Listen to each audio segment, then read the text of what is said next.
മുംബൈ ഭീകരാക്രമണത്തിന്റെ സൂത്രധാരൻ തഹാവൂർ റാണയെ ഇന്ത്യയിലെത്തിച്ചു.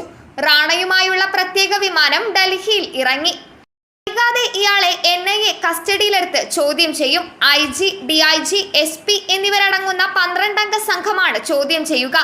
അതീവ സുരക്ഷാ ക്രമീകരണങ്ങളോടെ തിഹാർ ജയിലിലായിരിക്കും തഹാവൂർ റാണയെ പാർപ്പിക്കുന്നത്.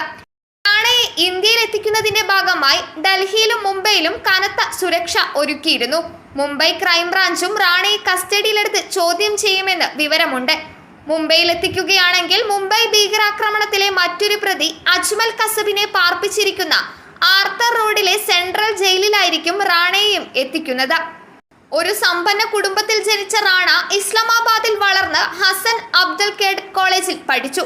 അവിടെ വെച്ചാണ് ആദ്യമായി ദാവൂദ് ഖിലാനി എന്നറിയപ്പെടുന്ന ഡേവിഡ് കോൾമാൻ ഹെഡ്ലിയെ കണ്ടുമുട്ടുന്നതും അയാളുമായി അടുത്ത സൗഹൃദത്തിലാകുന്നതും. 2008 മുംബൈ ഭീകരാക്രമണത്തിൽ 166 പേർ കൊല്ലപ്പെടുകയും 300-ലധികം പേർക്ക് പരിക്കേൽക്കുകയും ചെയ്ത കേസിൽ മുഖ്യ പ്രതികളാണ് ഹെഡ്ലിയും റാണയും. തൊഴിൽപരമായി ഒരു ഡോക്ടറായിരുന്നു റാണ. കോളേജ് വിദ്യാഭ്യാസത്തിന് ശേഷം പാകിസ്ഥാൻ ആർമിയിലെ ആർമി മെഡിക്കൽ കോർപ്പിൽ ചേർന്നു. പാകിസ്ഥാൻ ആർമിയിൽ ഏതാനും വർഷങ്ങൾ സേവനമനുഷ്ഠിച്ച ഇയാൾ 1997 മേജറായി വിരമിച്ചു. വിരമിച്ച ശേഷം പാകിസ്ഥാനിൽ നിന്ന് കാനഡയിലേക്ക് കുടിയേറി കനേഡിയൻ പൗരത്വം സ്വീകരിച്ചു. കാനഡയിൽ നിന്ന് റാണ പിന്നീട് US-ലെ ചിക്കാഗോയിലേക്ക് കുടിയേറി.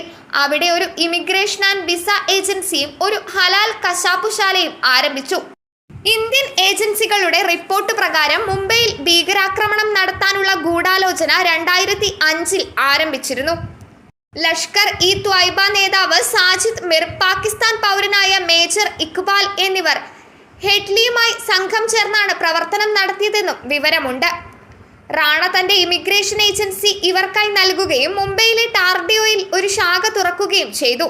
2006-നും 2008-നും ഇടയിൽ ഹെഡ്ലി മുംബൈയിലേക്ക് യാത്ര ചെയ്യാൻ ഉപയോഗിച്ചിരുന്ന ഓഫീസായിരുന്നു ഇത്.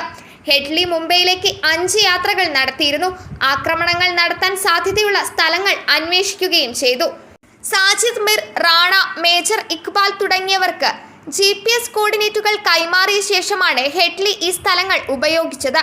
News desk മലയാളാക്ഷരം.